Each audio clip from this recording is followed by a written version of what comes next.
माँ, आप दुखी ना हो, मैं बहुत खुश हूँ, काव्या ने माँ को फ़ोन पर कहा, पर रोकते रोकते भी हल्की सी रुलाई बाहर आ गई, जिसे उसने बड़ी मुश्किल से ज़ोर से हंसते हुए आवाज़ की लड़खड़ाहट को संभालने की कोशिश की और जल्दी से फ़ोन रख दिया। उसके फ़ोन रखने के बाद ललिता जी का मन विचलित हो गया। होता भी क्यों नहीं, आखिर माँ का मन था जो अपनी औलाद की आवाज़ के उतार चढ़ाव से ही उसकी मनोदशा भांपने की क्षमता रखता है। ललिता जी सोचने लगी, ऐसी क्या वजह थी जो काव्या इतनी उदास लग रही थी आज फ़ोन पर। अभी उसकी शादी को 7 महीने ही तो हुए थे। एक तो नई गृहस्थी और ऊपर से कड़क सास। कैसे संभालती होगी मेरी नाजुक बेटी।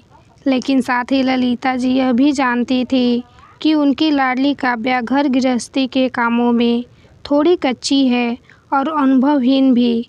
ऐसे में उससे गलतियां तो होती होंगी, बस कोई उसे प्यार से समझाए तो वह गलती दोहराती नहीं।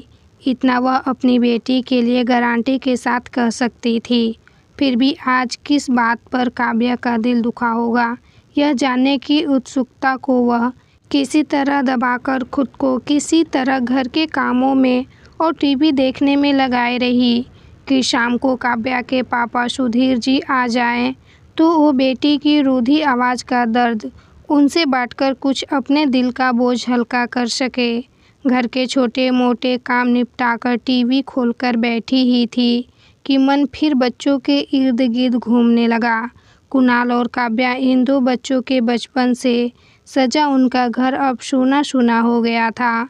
दोनों बच्चों को उन्होंने बड़े लाड प्यार से पाला था, साथ ही उन्हें अपनी मर्जी का कैरियर चुनने की भी पूरी स्वतंत्रता दी थी।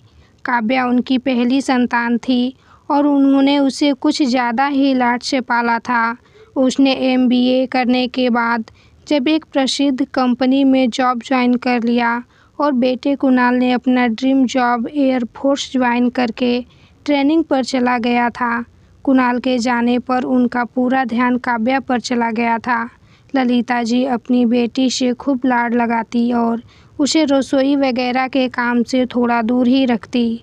सोचती इसे ससुराल जाकर तो यह सब करना ही है, बस जब तक मेरे पास है इसे फूलों की तरह रखूं। और यही एक छोटी सी गलती हो गई उनसे कि काव्या को घर और रसोई का काम व्यवस्थित ढंग से करना नहीं आता था और आए दिन उसकी सास उसे रसोई के छोटे छोटे टिप्स बताते हुए काम सिखा रही थी।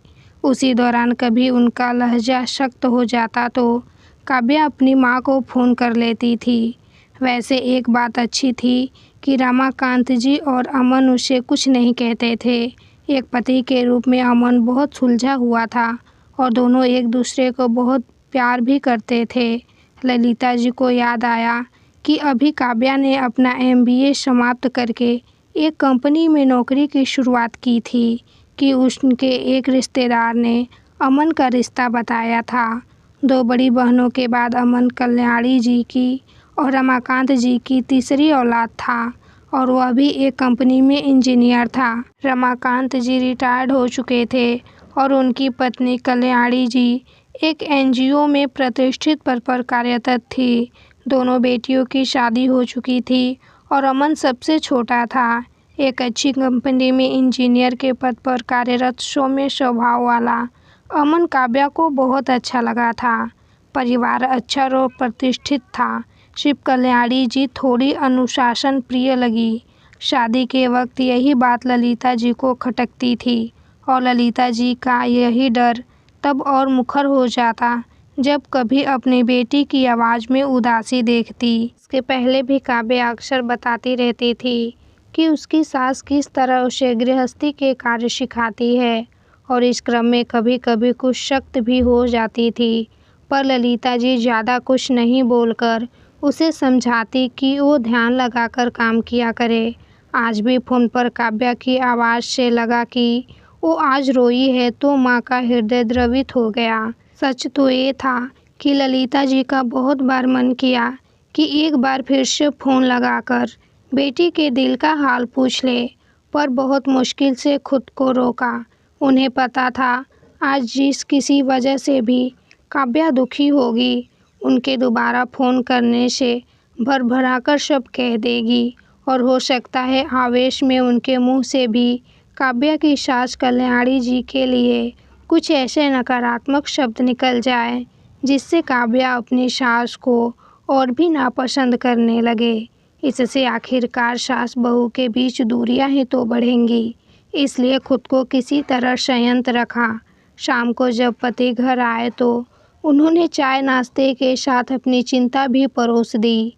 सुनकर पहले तो सुधीर जी खामोश रहे, फिर जैसे कुछ याद करते हुए बोले, मालकिन, आपको अपनी बेटी की चिंता करने की कोई ज़रूरत नहीं है।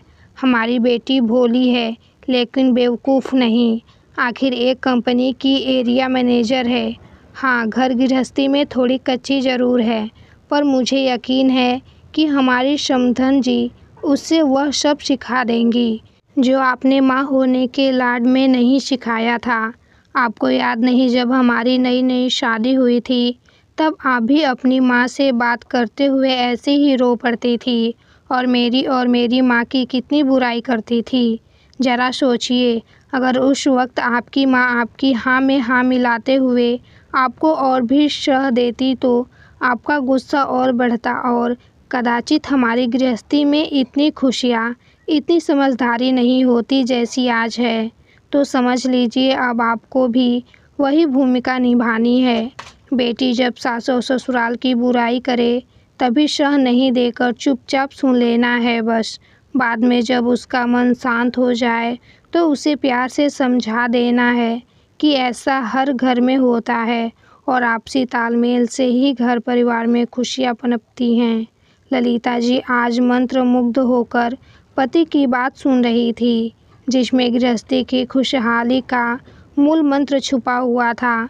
सुधीर जी ने हमेशा अपनी माँ और पत्नी में सामंजस्य बैठाने की कोशिश की थी।